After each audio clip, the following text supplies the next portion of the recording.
comment faire pour me relever du sol quand je suis tombé. Donc, je vais te montrer un truc que j'ai déjà montré, mais il y a beaucoup de gens qui disent « Ah, je peux pas, j'ai une prothèse de genou.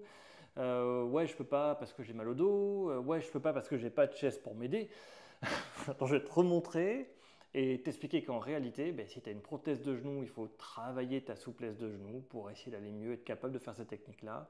Et si tu as mal au dos, il faut soigner ton dos. Donc voilà, n'hésite pas à aller consulter ton médecin pour essayer de soigner un peu tout ça, parce que malheureusement, il n'y a pas de technique plus efficace que celle que je vais te montrer pour se lever et se mettre debout. Euh, je suis désolé, il n'y a vraiment que ça. Donc imagine, je suis tombé par terre, je me suis fait mal, je suis en général sur les fesses. Donc le pire truc que tu puisses faire, c'est essayer d'attraper un truc pour te lever. Parce qu'en général, c'est ce que font les gens qui tombent au sol. Et en attrapant pour se lever, ils vont prendre en plus l'armoire sur la tête et ils auront une énorme bosse. Donc le premier conseil que j'ai à te donner, si vraiment tu es au sol et tu ne sais pas trop comment faire pour te lever, c'est tu sors ton téléphone portable qui est dans ta poche, j'espère qu'il est dans ta poche, et tu appelles quelqu'un pour t'aider. Voilà, dis-toi que moins tu passes du temps au sol, mieux ça ira, et plus ce sera facile de se remettre à marcher. Je pense surtout aux personnes âgées avec des troubles d'équilibre. Donc après, comment je fais pour me lever si je ne peux pas tirer les choses? Donc un truc hyper simple, si chez toi tu as des marches, c'est que tu vas comme ça en te déplaçant, en arrière, en marche arrière, et tu peux monter les marches fesse par fesse. Je ne sais pas si ça se dit ça. Marche par marche plutôt, c'est mieux, pour réussir à te mettre en fait en position assise et pouvoir te redresser. Mais si tu n'es pas chez toi et que tu es dans la rue, t'appelles quelqu'un pour t'aider. Hein. Donc vraiment, le coup de la chaise, c'est si je suis chez moi, que mon téléphone il est là-bas, que j'ai personne pour venir m'aider, pour ne pas rester au sol trop longtemps. Bon, je rappelle, ne tire pas les choses pour te lever. Il va falloir passer à quatre pattes pour te déplacer jusqu'à une chaise, pour pouvoir t'appuyer dessus. Une fois que je suis appuyé dessus, je vais poser un pied en passant ici, juste un pied. Tu vois là, mon autre, je ne sais pas si on voit bien, je ne sais pas si je suis dans le cadre, mais mon pied il est comme ça, l'autre derrière.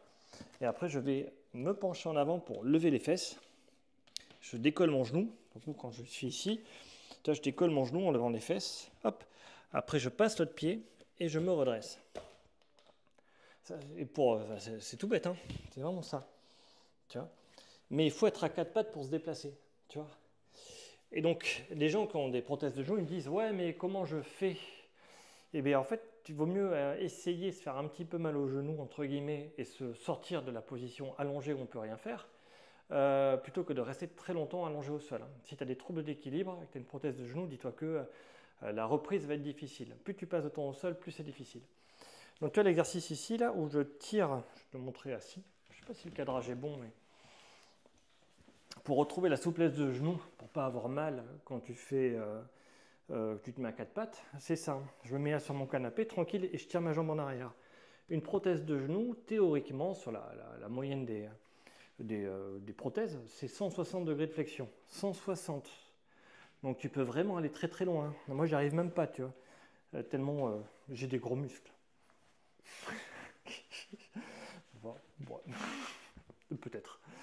Et donc c'est ça un peu l'idée. Je maintiens ici un étirement pour regagner la souplesse. Je maintiens en allant progressivement en arrière ici un étirement jusqu'à gagner une souplesse totale. Ce ne sera jamais parfait. Hein. Si tu as été opéré, que tu as mal au genou, tu peux avoir des chondropathies, tu peux avoir des problèmes de rotule. Enfin, il y a plein de problèmes qu'on peut avoir au genou de manière différente. Mais dis-toi qu'il vaut mieux se relever et s'asseoir plutôt que de rester au sol. Si tu restes au sol, tu auras peur, tu auras mal. Et la fois d'après, tu peux même avoir un syndrome post-chute. Donc c'est-à-dire que quand tu veux te lever après, tu vois, tu peux avoir tellement peur que tu pousses en arrière et il est impossible de te mettre debout. Peut-être t'expliquer comment on fait contre le syndrome post-chute. Il y a des trucs assez simples à savoir. Bon, je filme ça juste après, je te dis ça.